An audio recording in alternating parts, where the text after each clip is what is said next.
आप और आपका मस्तिष्क। मन का अस्तित्व दो बातों पर निर्भर है। वन, जैसे जगत के बाह्य पदार्थों के प्रत्यक्ष ज्ञान के लिए बाह्य इंद्रियों की आवश्यकता पड़ती है, उसी प्रकार ज्ञान, इच्छा, सुख, दुख आदि आभ्यंतरिक पदार्थों के साक्षात्कार के लिए आभ्यंतरिक इंद्रिय की आवश्यकता है।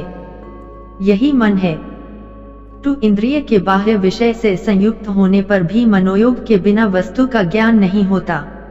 दूसरे, पांचों इंद्रियों के साथ विषयों से संयुक्त होने पर भी एक विशेष क्षण में उसके भिन्न भिन्न अवयवों का भिन्न इंद्रियों से संयोग होकर सबके विषयों का एक साथ ज्ञान होता है।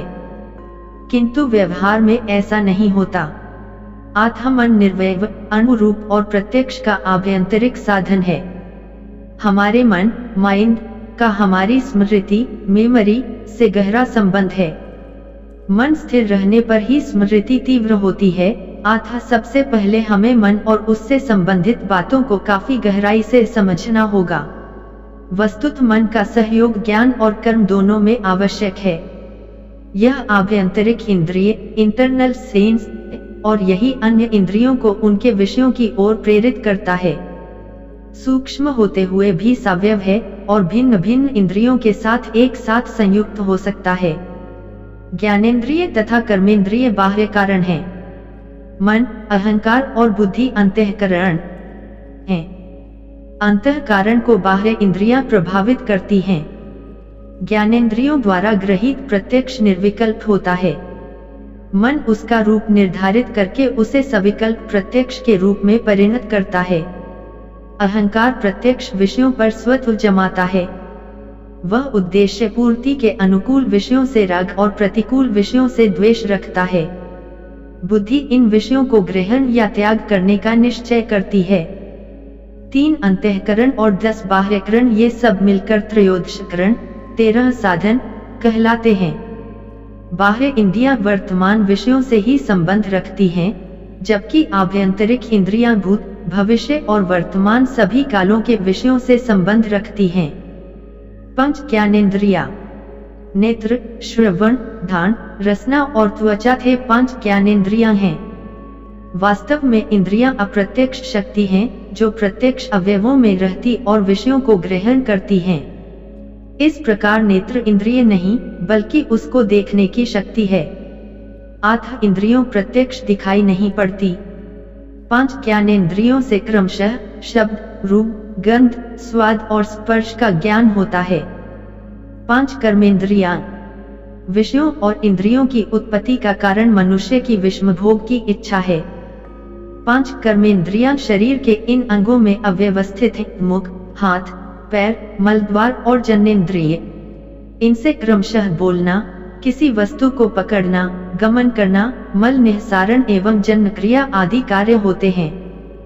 5 तन्मात्रा, विषयों के सूक्ष्म तत्व तन्मात्र कहलाते हैं। 5 विषयों के 5 तन्मात्र होते हैं: शब्द, स्पर्श, रूप, रस और गंध। तन्मात्र अत्यंत सूक्ष्म होते हैं और इस कारण प्रत्यक्ष देखे नहीं जा सकते, उनका केवल अप्रत्यक्ष ज्ञान ही हो सकता है। मन की प्रकृति, मनोवैज्ञानिकों ने हृदय को मन का स्थान माना है और इन दोनों का परस्पर संबंध होना बतलाया गया है। किंतु इसके अतिरिक्त मन की प्रकृति का अलग से भी विचार किया गया है। वह विवेक का एक साधन है। वह सत्यवादी, परिपक्व, स्थिर और तीव्र हो सकता है। मूल रूप से वह बौद्धिक है और केवल अप्रत्यक्ष रूप से ही संवेगों से संबंधित है।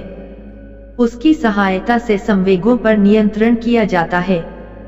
मन को शारीरिक विकास के लिए भी आवश्यक माना गया है। मन रहने से जीवन बना रहता है। मैत्रेयनी उपनिषद में मन को चालक माना गया है। ज्ञानेंद्रियां लगाम और कर्मेंद्रिय अश्व हैं। इसी प्रकार कठोपनिषद में मन को शरीर रूपी रथ का सारथी कहा गया है। मन से संयुक्त हुए बिना कोई भी इंद्रिय कार्य नहीं कर सकती। मन से आकर्षित हुए बिना वस्तु के उपस्थित होते हुए भी उसका प्रत्यक्षीकरण नहीं होता। रचना की दृष्टि से मन भौतिक है।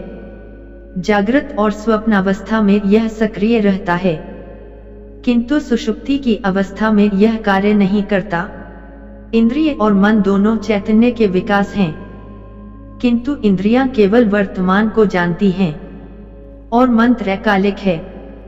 दूसरे, इंद्रियां आलोचनात्मक नहीं है, मन में आलोचना की क्षमता है।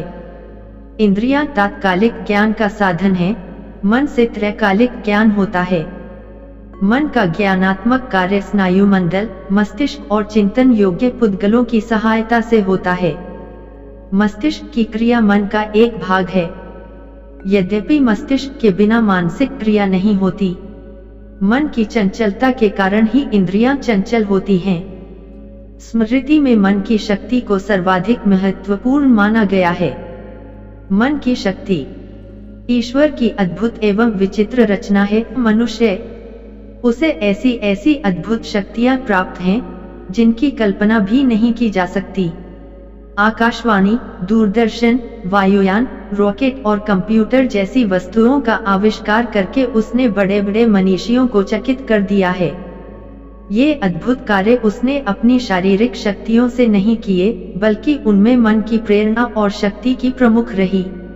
ऐसे शक्तिशाली मन का स्वामी मनुष्य ही है। अतः मनुष्य के लिए कोई कार्य असंभव नहीं है, कोई स्थान अगम्य नहीं है, केवल मन का पूर्ण सहयोग होना अनिवार्य है। इस मन की शक्ति से मनुष्य दूसरे प्राणियों को, यहाँ तक कि अन्य मनुष्यों को भी अपने अधीन कर सकता है। वशीकरण, हिप्नोटाइज आदि की साधना एवं प्रयोग में तो मन की शक्ति का बहुत अधिक महत्व है।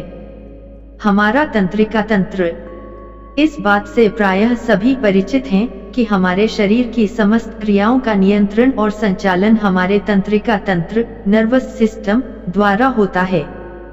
हमारे शरीर के तंत्रिका तंत्र की तुलना टेलीफोन व्यवस्था से को जा सकती है। जिस प्रकार बड़े बड़े नगरों में टेलीफोन के तारों का जाल फैला हुआ है, ठीक वैसी ही स्थिति हमारे मस्तिष्क की है। शरीर की इस टेलीफोन व्यवस्था का मुख्य कार्यालय अर्थात हेडक्वार्टर हमारा मस्तिष्क है। मस्तिष्क के नीचे की ओर हमारी रीढ़ की हड्डी में अंदर ही अंदर एक मोटी डोरी जैसी चली जाती है। वह डोरी हमारे मस्तिष्क का ही एक भाग होती है। इसे मेरुरज्जु, स्पाइनल कॉर्ड कहते हैं। मस्तिष्क से लेकर मेरुरज्जु तक के भाग को ही केंद्रीय तंत्रिका तंत्र कहा जाता है। मानव शरीर की समस्त तंत्रिकाओं का संबंध इस केंद्रीय तंत्रिका तंत्र से होता है। सब प्रकार की शरीर संबंधी सूचनाएं शरीर की तंत्रिकाएं इस केंद्रीय तंत्रिका तंत्र को पहुंचा देती हैं। उदाहरण के लिए, जब कभी हमारे पैर में कांटा या हाथ में सुई चुभ जाती है, तो इसकी सूचना त्वचा में उपस्थित तंत्रिकाएं तत्काल केंद्रीय तंत्रिका तंत्र को पहुंचा देती हैं। इस प्रकार की सूचनाएं पहुंचाने वाली तंत्रिकाओं को संवेदनाग्राही या संग्राहक तंत्रिका के नाम से पुकारा जाता है।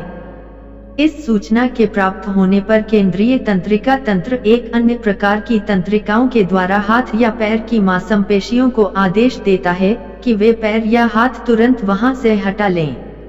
जो तंत्रिकाएं इस प्रकार की आज्ञाएं शरीर की मांसपेशियों से लेकर जाती हैं और उन पेशियों से कार्य करवाती हैं, उन्हें मोटर तंत्रिकाएं कहते हैं। प्रायः हम देखते हैं कि कभी कभी अग्नि तापते समय हमारा हाथ जल जाता है और दूसरे क्षण हाथ उस स्थान से स्वतः हट जाता है। यह हट जाने की प्रक्रिया हाथ अपने आप नहीं करता। हाथ जलते ही संवेदनाग्राही तंत्रिकाएं केंद्रीय तंत्र को सूचित करती हैं कि जहां हाथ रखा है वहां खतरा है और इसलिए जल भी गया है। इस सूचना को पाते ही केंद्रीय तंत्रिका तंत्र तुरंत ही मोटर तंत्रिकाओं द्वारा मांसपेशियों को आदेश भेजकर हाथ वहां से हटवा लेता है। इस सारी प्रक्रिया में एक क्षण भी नहीं लगता। इस छोटी सी अवधि में यह सारा कार्य हो जाता है। इन संग्राहक तंत्रिकाओं का विस्तृत जाल हमारी समस्त ज्ञानेंद्रियों और कर्मेंद्रियों अर्थात आंख, नाक, कान, मुंह, हाथ और पैर आदि के अंतिम छोर तक फैला हुआ है। ये तंत्रिकाएं ही हमारी इंद्रियों पर पड़ने वाले प्रभाव की सूचना तत्काल हमारे केंद्रीय तंत्रिका तंत्र तक पहुंचा देती हैं। इस बात को और अधिक स्पष्ट करने की आवश्यकता नहीं कि ये सभी तंत्रिकाएं केंद्रीय तंत्रिका तंत्र के सीधे नियंत्रण में कार्य करती हैं। तंत्रिका तंत्र की संरचना। शरीर शास्त्रियों ने यह स्पष्ट कर दिया है कि तंत्रिका तंत्र की रचना प्रकृति ने हमारे शरीर को रक्षा के लिए की है। इस तंत्रिका तंत्र के द्वारा हमें अपने शरीर के अंदर और बाहर वातावरण में होने वाले परिवर्तनों की सूचना हर समय मिलती रहती है और हम उसके अनुसार ही कार्य करने लगते हैं, जिससे हमारा शरीर सुरक्षित रहता है। तार जैसी हमारे शरीर में फैली कोशिकाएं, सेल्स, जिन्हें तंत्रिका कोशिका या न्यूरॉन कहते हैं, जब हम पैदा होते हैं उस समय हमारे शरीर में एक निश्चित संख्या में इस कार्य के लिए मौजूद होती हैं। जैसे जैसे हम बड़े होते जाते हैं, हमारे शरीर की अन्य कोशिकाओं की संख्या तो बढ़ जाती है, किंतु इनकी संख्या अपरिवर्तित रहती है। ये न्यूरॉन कोशिकाएं शारीरिक विद्युत की सहायता से समाचार प्रेषण और ग्रहण का कार्य करती हैं। इन न्यूरॉनों की आकृति बड़ी बेढंगी होती है। मोटे तौर पर इनकी आकृति मेंढक के शिशु टेडपोल या बेंगची जैसी होती है। इसका एक बड़ा सिर और लंबी सी पूंछ होती है। इसका सिर ही वास्तविक न्यूरॉन अर्थात तंत्रिका कोशिका नर्व सेल है। इसे ही सेल बॉडी कहते हैं। इसी सिर के केंद्र में न्यूरॉन का भोजन रहता है, जिसके ऊपर वृक्ष की शाखाओं की तरह चारों तरफ को बहुत से बारीक बारीक रेशे निकले होते हैं, जिन्हें डेंड्रोन या डेंड्राइट कहा जाता है। ये डेंड्राइट न्यूरॉन के एंटीना हैं,